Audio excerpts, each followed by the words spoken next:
Bonjour à toutes et à tous, chronique pour la radio CNO, nous sommes la semaine du 8 juillet 2024. C'est quoi cette histoire avec le CO2? Le CO2 est un gaz naturellement présent dans l'atmosphère à un taux très faible. Et c'est vrai, il a augmenté de 60% en 50 ans, avec comme origine exclusive l'activité humaine. C'est vrai, le gaz à effet de serre le plus répandu est l'eau. Et il y a aussi le méthane et plein d'autres gaz que l'on ramène pour les quantifier en équivalent CO2. Est-ce que cela change quelque chose? Pour répondre, il faut expliquer le rôle du CO2. C'est une particule qui forme comme une couverture autour de la planète et qui empêche les rayons du Soleil de se disperser dans l'espace. Plus il y a de CO2, plus il se produit un effet de serre qui réchauffe l'atmosphère. Le CO2 est majoritairement stocké dans l'atmosphère puis dans l'océan, où il provoque son acidification. Celle-ci empêche la formation du plancton, qui est la base alimentaire des populations marines. Le CO2 est également stocké dans la végétation quand il ne fait pas trop chaud ni trop humide. Le réchauffement provoque l'accélération du réchauffement. Il fait fondre les glaciers d'altitude et les banquises des pôles. Quand j'étais en formation universitaire dans les années 2000, on nous expliquait que le niveau des océans montait de 1 mm par an. C'est presque 4 aujourd'hui en 2024. Et est-ce que c'est grave? Oui, c'est grave, parce que l'ordre de grandeur, on a du mal à la représenter. Mais c'est tellement grave qu'aujourd'hui, on dit que 1,5 milliard de personnes sont aujourd'hui menacées par la montée des océans, y compris la Hollande, la Belgique et la Flandre française.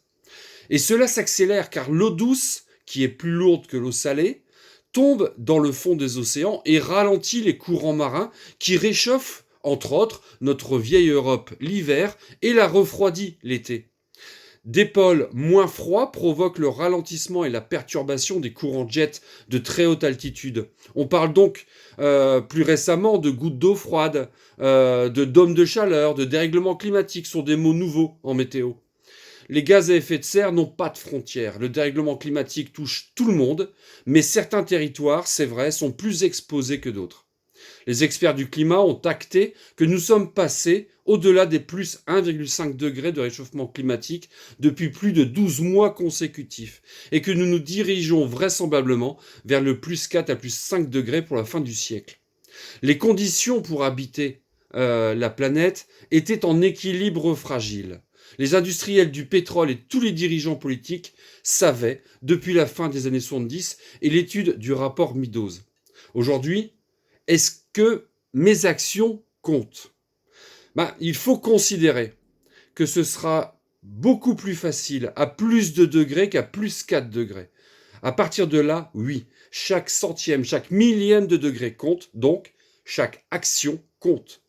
Mes actions au quotidien et les décisions politiques. Pour ma part, pour notre part de citoyens, oui, manger moins de viande et plus de plats préparés à la maison, ça compte. Prendre le train au lieu de l'avion, le vélo plus que la voiture, ça compte. Réparer ou acheter d'occasion, cultiver son potager, quand c'est possible, ça compte.